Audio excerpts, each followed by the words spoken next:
The wind whipped across the barren valley like a blade, stinging the soldier's cheeks as he lay flat on the parched soil. His face half submerged in dust, eyes scanning the horizon with the cold calculation of someone who had long stopped trusting fate. Master Sergeant Eldon Reese, 61 years old and 20 years past his last official command, clutched a rusted entrenching tool like a relic, using it not just to dig into the hard-packed Afghan dirt but to carve out a sliver of hope. The others had called him old-timer or relic behind his back, dismissing his presence as symbolic, a living ghost of past wars, more museum piece than mission asset. He was supposed to be a consultant, a logistics observer, someone brought in to advise on terrain and supply lines for the young guns running drone feeds and encrypted comms from air-conditioned tents. But when the convoy was ambushed on that narrow stretch of rock-choked highway, the only ones who survived were Reese, a fresh-faced radio tech named Garza, a wounded corporal named Haskins with a shattered leg, and 2 Afghan National Army recruits who didn't speak a word of English and had eyes full of terror. They had crawled from the flaming wreckage of their MRAP, smoke choking their lungs, bullets whining past like angry hornets, and scrambled down into the ravine, where Reese made a snap decision that would mark the beginning of something mad or legendary. He ordered them all to go silent and start digging. Not away from the enemy, but into the very earth beneath their boots. The others hesitated, but Reese didn't argue. He dropped to his knees and began clawing into the slope with his shovel, motioning the Afghans to follow. Minutes later, with the sun sinking into blood-orange haze and tracer rounds streaking the sky above like falling comets, they had burrowed enough of a depression for Reese to execute the part that shocked even himself. He flattened his body, crawled into the shallow ditch, and began covering himself with soil, sand, and dry brush, leaving just a slit for breath and vision. The others watched in horror and awe as he vanished into the earth like some ancient serpent returning to its den. When the Taliban patrol swept through the area an hour later, boots crunching dry gravel within 10 feet of his nose, Reese heard their guttural chatter, the metallic click of rifles being readjusted, and the soft drag of fabric against thorns. One even paused to urinate just inches from where Reese lay buried, and for a moment, the hot stream soaked the edge of the soil camouflaging his sleeve. He didn't flinch. Years of hunting deer in the snow-blown hills of Kentucky, of crawling through rice paddies in Vietnam with leeches in his boots and death in the treeline, had trained him for this moment. The world slowed to heartbeats and breath, nothing else. When the patrol moved on, he emerged only after the last sound had faded, helped the others drag themselves deeper into the ravine where a collapsed culvert provided better concealment, and silently took stock. Garza's radio was fried from the blast. Haskins was delirious with pain and fever. The Afghan soldiers were terrified but willing to follow. Above them, the enemy now believed they were all dead, their burned-out vehicle a tombstone. Reese had bought them time, but not safety. That night, under a sky powdered with stars and distant mortar booms, Reese reviewed the terrain in his mind. He had studied this region for months, old Soviet maps, tribal boundaries, dry riverbeds that turned to hidden pathways during spring floods. There was one thing no one else had noticed: a derelict Mujahideen tunnel complex from the 1980s, now long forgotten, supposedly collapsed in on itself. But Reese knew better. He had seen the satellite recon, spotted the sinkholes and heat shadows that hinted otherwise. More importantly, that tunnel led directly beneath the current Taliban command post, an old stone-walled fort converted into a communications relay hub. If he could get there, if he could slip through the bones of old wars and listen through the dirt and rock, he might hear what no drone could capture, what no satellite could intercept. Plans, troop movements, weapons caches. Intel that could save dozens, maybe hundreds. But first, he had to survive one more night under the open sky, one more round of patrols, and silence the doubt gnawing at his gut. He was no longer young. His back ached, and his hands trembled when the cold seeped into his joints. He missed his wife, who had died 4 winters ago, and the quiet fishing cabin they once shared by the lake. But war had called him back, not for medals, not for revenge, but because somewhere along the line, someone decided old men like him had nothing left to give. He was here to prove otherwise. As the wind picked up again and the dry earth shifted like powder over his boots, Reese checked his watch, calculated the moonrise, and began to dig again, quietly, methodically, as the others watched. Not to bury himself this time, but to vanish into the land and reappear where no one expected. He whispered a quiet prayer, not to be spared, but to be useful. To matter. The world didn't need another dead soldier. It needed a ghost with a purpose.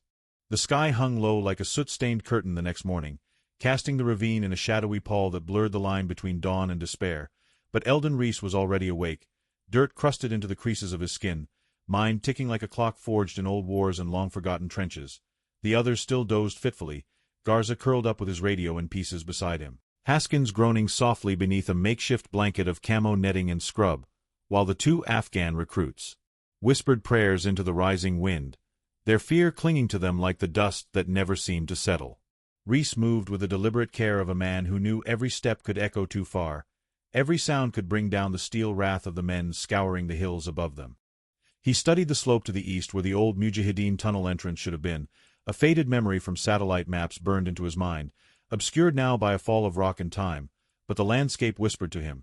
Subtle shifts in the terrain, unnatural patterns in erosion, and a single, nearly buried rusted pipe that jutted like a broken bone from the earth confirmed what he already suspected. The entrance still existed, sealed but not forgotten, and if the Taliban hadn't found it, yet they would soon. He explained the plan in clipped, calm tones once the others woke, brushing away their doubts with quiet authority. His voice the only thing steady in a world gone unstable. He would go alone first, clear the path, listen and record what he could, then return with a route marked for their escape. Garza objected at first, his voice sharp with youth and guilt, but Reese silenced him with a look that carried the weight of 5 decades in uniform. "You stay and keep Haskins alive," he said simply. "That's how you help." The Afghan soldiers nodded uncertainly, catching enough of Reese's gestures and tone to understand this man was not to be argued with. The tools he had were few, an old combat knife dulled with time, a small flashlight with dying batteries, and a digital recorder salvaged from Garza's broken radio kit. Reese's hands trembled slightly as he repacked his gear, not from fear but age, a stiffness that came with old bones and older memories. Yet inside him burned a clarity he hadn't felt in years. This mission wasn't about orders, it was about finishing something right. Before crawling into the narrow tunnel he unearthed by clearing debris with his bare hands and a flat stone, he took a moment to sit and breathe, letting the silence settle deep into his chest like a promise. The tunnel swallowed him in darkness that smelled of rust and old blood, the air cool and stale, walls groaning with every shift of his weight. He moved inch by inch, feeling more than seeing, ears tuned to every distant vibration, every trace of the enemy above. An hour in, he found the collapse, a pile of rubble that once might have sealed the tunnel, but time had eaten away at the foundation, creating a crawl space just wide enough for a man his size, if that man was desperate or insane enough. He dug with gloved hands, fingers bleeding, breath rasping in the dead air, until he broke through into a cavern lined with old Soviet crates, dust-caked radio cables, and the remains of sandbags that had long since crumbled to powder. Reese crouched there, letting the world above him settle again, then pressed forward through what remained of the underground route, eventually reaching a spot just beneath the enemy's current outpost, a stone-walled fort that had stood since before the Russians came, now laced with radio masts and lined with patrols. He could hear them, men speaking in Pashto and Urdu, boots scraping concrete, the hum of modern tech layered over ancient stone. Reese placed the recorder near a crack in the ceiling, hidden by decades of soot, and listened. 4 hours. Long enough to catch radio codes, references to arms caches, and, most chilling of all, plans to stage a new ambush on another convoy scheduled in 2 days, one filled with medics and unarmed engineers. Information no satellite could have heard, no drone could decode. Reese's hands were raw, his joints screaming from the cold and the crawl, but he knew he had what he needed. The way back was worse. One of the supporting beams shifted when he passed under it, and a cloud of dust nearly choked him out, forcing him to lie still for 20 agonizing minutes while above, footsteps passed dangerously close. He emerged into the ravine covered in grime and sweat, eyes sunken but victorious, and Garza nearly wept with relief. Haskins was fading fast, fever spiking, and Reese knew they couldn't wait for rescue anymore. If the Taliban swept back through, they'd find the heat trace, or worse, stumble on the tunnel. So he laid out the rest of the plan. They would fake their death. Using what little C4 remained in the emergency kit, he rigged the edge of the ravine with a timed charge, set to detonate as the rising sun hit the ridge, just enough to create a dust plume and bury the culvert, while they crawled into the side of the ridge through a natural sinkhole Reese had spotted on the way in. It was a trick he'd seen done by old VC fighters in Nam, create chaos, then vanish in its shadow. Garza didn't like it, the Afghan soldiers looked terrified, and even Haskins stirred long enough to mutter a groggy protest, but none of them had a better idea. Reese stayed calm, steady, the way only someone who had buried friends on every continent and come home could be. That night, before setting the final charge, he sat with Haskins and cleaned the young man's face with his last clean cloth, humming softly an old hymn his mother used to sing while canning peaches during wartime blackouts. Garza watched him, something in the younger man's eyes shifting. Not pity, but respect. Reese said nothing. What mattered wasn't being seen as a hero. What mattered was making it count. As the first light crept across the valley, casting long shadows over the desolation, Reese helped carry Haskins into the sinkhole, motioned the Afghans to follow, and gave Garza the nod. The charge blew just as they vanished from view, a thunderclap of dust and rock echoing across the canyon like a death knell. From a ridge far above, enemy scouts saw the explosion and marked the group as lost. But beneath their boots, the old man and his ragged crew slid deeper into forgotten paths, bruised but alive. And with them, in a battered recorder and the brain of a 61-year-old soldier no one had believed in, was the key to turning the next battle. Reese closed his eyes for just a moment as they huddled in the cold, dark passage, listening to the silence between echoes, and whispered not a prayer this time, but a promise. He would finish this. He was not done. The days that followed were a blur of shifting shadows, whispered steps, and a kind of silence that felt alive, pregnant with danger, expectation, and the fragile hope clinging to every breath the five of them took as they crept along the forgotten veins of the mountains, guided by Reese's fading memory and a half-functional compass he'd duct-taped to the edge of his glove. Each movement was calculated, each pause pregnant with tension as Reese led them along the spider-webbed lattice of old Mujahideen escape tunnels and shepherd trails, moving mostly at night under a moon that barely showed its face, the cold nipping at their ears while above them, death still searched, still prowled, but never quite looked low enough to see where the ghosts moved.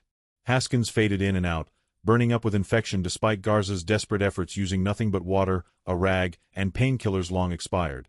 The Afghan soldiers took turns carrying him when Reese's old back gave out, but the old man never let his legs buckle without a fight, pushing himself past exhaustion with the stubborn grit of someone who had long ago stopped believing in personal comfort. Someone who'd built his soul out of failure and kept patching it with resolve. The recorder still worked, barely, and every night Reese played back the enemy chatter through the earbud, committing the key points to memory, sketching rudimentary notes in the dirt with a stick before wiping them clean, trusting only his mind and the stars to hold the truth. When they finally reached the outer ridgeline, a craggy spine overlooking the river basin where coalition forces had last established a forward base, Reese crawled the final 20 meters on his belly, eyes scanning for signs of friendly forces, heart hammering like a tripwire on a hair trigger. The base was gone. Abandoned. The troops had pulled out 2 days earlier due to intel about a massive insurgent force moving in from the east, an attack whose planning Reese now knew in detail because he'd heard it firsthand beneath the enemy's feet. He could have wept, but he didn't. He sat there, wind cutting through his gear, and stared at the empty dirt rampart, the sandbags left to rot, the flagpole without a flag, and something old inside him snapped, not in despair, but in resolution. They were too late to warn the base, but not too late to stop what came next. If they couldn't get to friendlies, they had to send the truth to them. That night, Reese cracked open the last of Garza's gear and began building something from scraps. A signal beacon cobbled together from a fried transmitter coil, a parabolic mirror from a broken scope, and a line-of-sight antenna that used an aluminum water bottle and prayer to reach across miles. It was old-school, Vietnam-era fieldcraft layered over 21st-century desperation, but it worked. With Garza's help, Reese triangulated their position and used the last of the reserve batteries to send out a short, coded burst, repeating it every 20 minutes for hours, betting on the chance that a UAV or listening post would catch the anomaly and trace it back. On the fourth try, someone answered. A garbled ping, then a burst of code that only someone with Reese's Cold War background would recognize. An old encryption signature used during joint training ops in the 90s. It was friendly. The rescue window was 3 hours. The LZ would be 10 clicks north. The only problem? The enemy was moving too. Scouts already combed the foothills below them, and the path to the LZ crossed open ground, scrub brush, and a half-collapsed irrigation channel that offered the only concealment. Reese looked at the others, at Garza's cracked lips and bloody fingernails, at the Afghan recruit's hollow eyes, at Haskins clinging to life like a child holds a stuffed bear in a storm, and he knew none of them could make it in time carrying the wounded. Not all of them.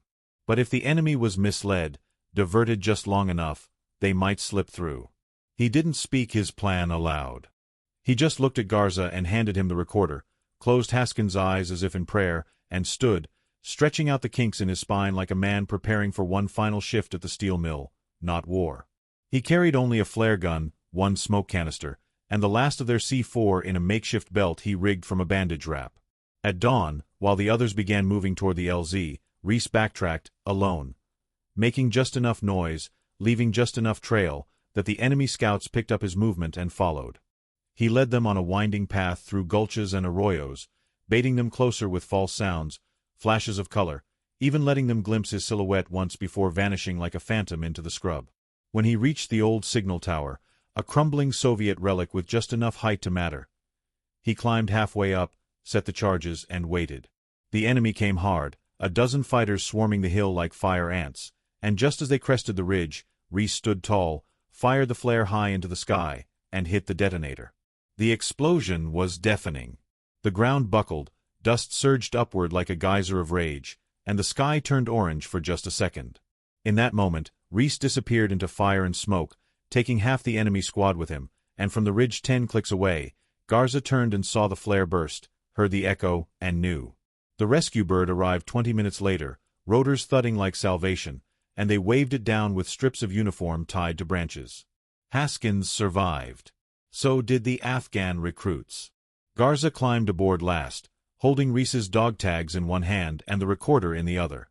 Weeks later, after debriefings, after medals were quietly issued and files stamped classified, Garza visited a small VFW hall in Kentucky where an empty chair now sat beneath a black and white photo of Reese in his first uniform, 19 and unafraid.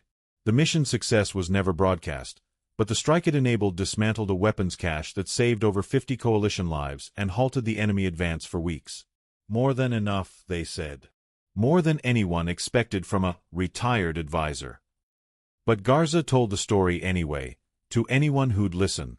About the man who became the dirt, who turned the earth itself into a weapon, who made ghosts out of enemies and hope out of nothing.